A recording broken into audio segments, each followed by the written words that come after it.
بدل ما ناخذ الاكياسات في الورشه وعند الناس في المطابخ، بنصير ناخذ الاكياس هنا في المنجره ونركب المطبخ ونشوف في العين كيف بيطلع، وبعدين نركب في الورشات والمطابخ عند العالم.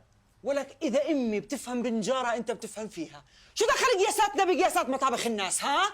تعال، هو شو هو المطبخ؟ كله اكياسات في اكياسات وخشبه في كفه خشبه. طب انقلع انقلع، لا لا لا، قص رقبتك هسه في المنشار، امشي.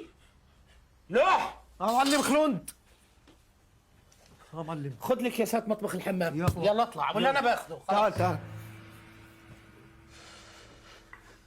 العافية. العافية يا خالتي. نعم، شو بدك مني؟ وانا يا اختي شو بدي منك؟ المعلم حسون موجود؟ مين؟ المعلم حسون. معلم حسو. يا خلود خلون؟ شو العيلة كلها خلون؟ تعال يا خلود تعال.